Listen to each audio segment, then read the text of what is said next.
envoyer un simple email de relance de panier abandonné ne suffit plus. C'est une méthode qui peut peut-être encore fonctionner parce qu'elle ne coûte pas grand-chose. Les scripts sont relativement bien automatisés pour relancer au bout de X jours des paniers qui ont été abandonnés. Il y a des petites astuces d'ailleurs que je vous avais partagées dans quelques précédents épisodes qui consistaient à mettre en place un code promo, des choses qui sont relativement connues. Là on va traiter de choses qui sont complètement différentes. Aucune des 6 étapes que je vais vous présenter ne consiste à envoyer un mail de relance. Parce que ça, si vous avez écouté les précédents épisodes, je pars du principe que vous le faites déjà. Et si vous ne le faites pas, mettez-le en place, ça ne vous coûtera rien. Mais en tout cas, on ne va pas parler de ça, on va aller un petit peu plus loin aujourd'hui dans les techniques pour réduire son taux d'abandon de panier. Donc le premier point, ça va être le tunnel de commande, le parcours d'achat. Il faut absolument que ce tunnel de commande soit logique et ne contienne pas de distraction. Les formulaires qui sont proposés dans ce tunnel de commande doivent être le plus court possible. Par exemple, évitez à moins que ce soit vraiment utile et indispensable pour le produit que la personne est en train de commander, ne demandez pas la date de naissance, le nombre d'enfants, le foyer, etc., etc. D'autant plus que, bien que ce soit pas forcément utile, voire même dans la plupart des cas inutile pour le produit que la personne est en train de commander, c'est en plus très délicat depuis la mise en place du RGPD, donc le fameux règlement général sur la protection des données, qui est entré en vigueur le 25 mai 2018, donc ça fera bientôt un an au mois de mai 2019. Et donc évitez de demander des informations qui ne servent pas directement la cause de la commande en cours.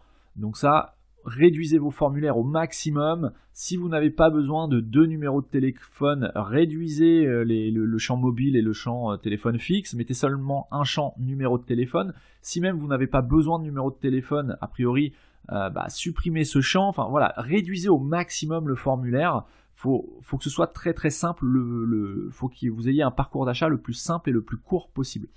Évitez aussi les pop-up. Les pop-up qui vont inciter votre utilisateur qui est dans son tunnel de commande, dans votre tunnel de commande, à souscrire une carte de fidélité, à s'inscrire à votre newsletter. Ça doit être fait en dehors du tunnel de commande. Le but de ce parcours d'achat, de ce tunnel de commande, c'est vraiment de finaliser une commande, une vente. C'est-à-dire que la personne arrive au paiement, à l'étape du paiement et valide son paiement. Ce n'est pas de lui proposer différentes choses, différents produits complémentaires, il faut que ce soit simple, il faut vraiment aller à l'essentiel.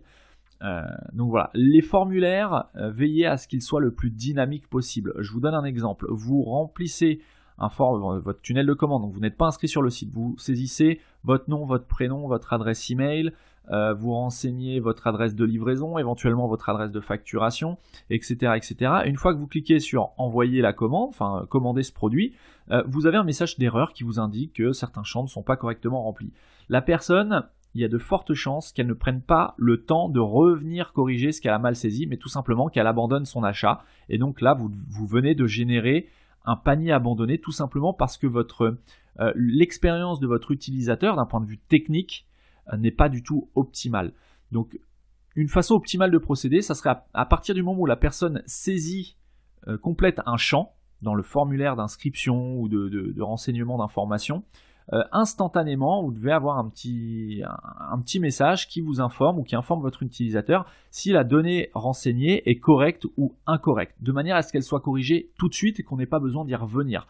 Donc voilà, vraiment, pensez au dynamisme de vos formulaires, faut vraiment faciliter, faut mâcher le travail à vos utilisateurs. Enfin, le mode de livraison, toujours pour avoir un tunnel de commande qui soit le plus simple possible, veillez à ce qu'il soit également simple. Évitez les modules qui vous proposent de mettre en avant plusieurs transporteurs avec rendez-vous, sans rendez-vous, etc., etc. Lui, l'utilisateur, ce qu'il veut, c'est recevoir son produit.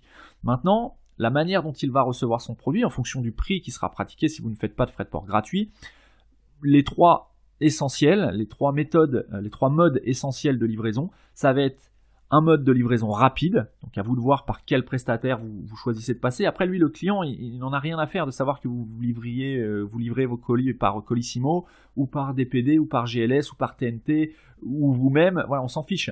Sauf, je fais une parenthèse, si vous livrez vous-même, ça peut être un argument commercial. Mais hormis ce fait, voilà, ce qu'il veut, c'est un choix de livraison rapide, qui sera peut-être un petit peu plus cher que les autres, donc à son domicile, un choix de livraison plus lent, mais qui sera peut-être gratuit ou moins coûteux, et un choix de livraison en point relais. Voilà, c'est les 3 modes de livraison, à mon avis, qui sont indispensables. Après, quant à savoir si la personne veut une remise contre signature ou pas, vous complexifiez en fait l'étape du choix du mode de livraison. Donc allez vraiment au plus simple. N'oubliez pas que la personne qui commande sur votre site, ce qu'elle veut, c'est recevoir le produit que vous lui proposez. Voilà, donc faites en sorte qu'elle reçoive le produit chez elle au coût et dans le délai qu'elle préfère, tout simplement.